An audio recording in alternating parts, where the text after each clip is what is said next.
relax now. 10 Eastern time. Oh, yes. Max and the Prince, one-on-one when we come back.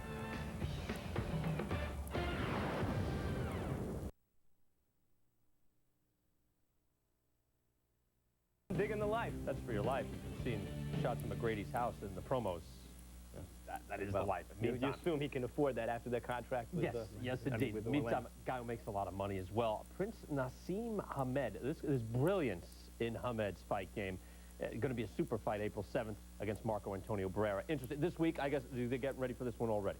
Yeah, you know, this is one of the best matchups that can be made in boxing. This is, you know, I told Naseem Hamed this, and it's true. Boxing's more dangerous for a guy like Naseem Hamed than it is for your average fighter, because when he says something like he'll die before he quits, he means it. Same like Fernando Vargas means it, same like Muhammad Ali meant it. More dangerous for a guy like Hamed, especially against a guy like Barrera, who will find out how much punishment you can take. This week on a little publicity tour, the Prince sat down with this man right here. Max Kellerman, I'm wicked. It's nice to see you, brother. I mean, some time since I've seen you, but it's good to see you all here, cut fresh as you always are, man. Smart and looks like you're ready to rumble, but that's totally me. I'm ready to knock somebody out, boy. I wish the fight was tonight. There's got to be some. Everyone talks about the fear a fighter feels or the nervousness. There's got to be something in you somewhere that's going into this fight saying, damn, I did all this talking, and now I got to face the best fighter of my career and a guy who's going to find out the truth about your heart. He's not going to, this guy's not, this is a tough guy, a real tough guy. Definitely, man, most definitely. And I love the way you say, you mention a word, fear. When you mention that to me, Max K, when you mention to me fear, there's only one kind of fear that I feel. I fear Allah. And I'm confident that I'm going to go in there no matter what I've said, no matter what pedestal I put myself on, no matter how great I've been calling myself. The fact is, I believe in myself and I believe in Allah. And I'm going to go out there and I'm going to prove the world that I'm the best featherweight in the whole wide world. You know me, Max? I've never, ever dreamt, thought about, visualized getting beat. My thoughts is one thing only, my belief in myself as a man that I am today, as a man that my parents have brought me up to be, to express myself in the best ways I've told you before, as a man, as the way I fight. I've knocked 31 guys out of 35 fights. How can I not be confident? Floyd Mayweather Jr. Now, he's also a guy to be reckoned with. There's one thing I can say about Floyd Mayweather, and that's he's got the ultimate respect. No matter what he says about me, and no matter what I say about him, he's got the ultimate respect. He's a great fighter. I believe he's being gifted. I don't believe he's being gifted in the same way as me, because I can knock you out in any round. I don't see Floyd Mayweather doing what I do. A guy like Barrera, he's a guy that Larry Merchant once said about Joe Frazier. Frazier's a truth machine.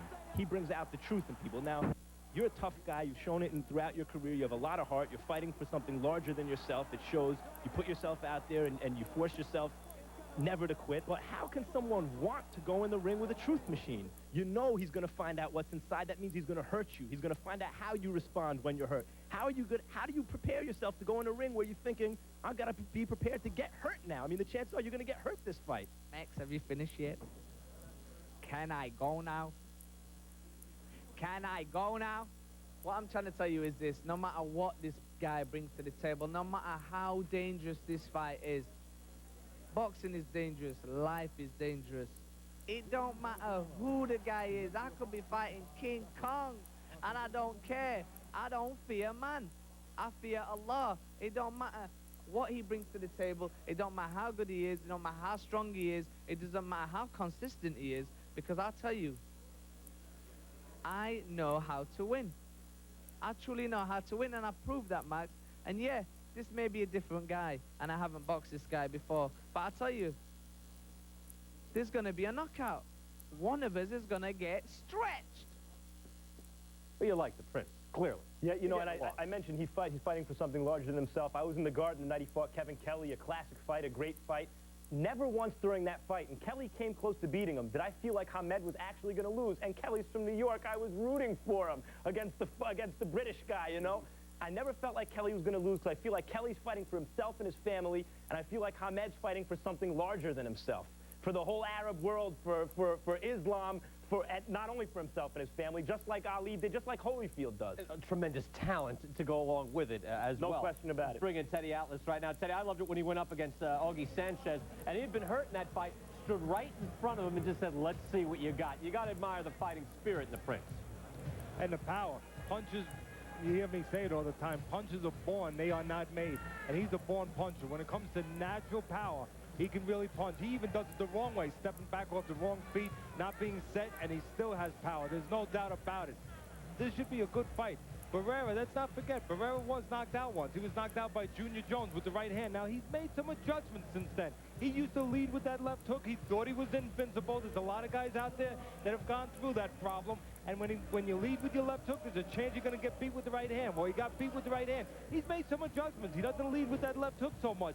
He's a little bit more dimensional now, a little bit more versatile now. He's going to have to be that way to be able to beat the Prince. He's going to have a very specific fight plan. Be able to time the Prince when he jumps in and walk him down when he tries to step away, not leave himself open.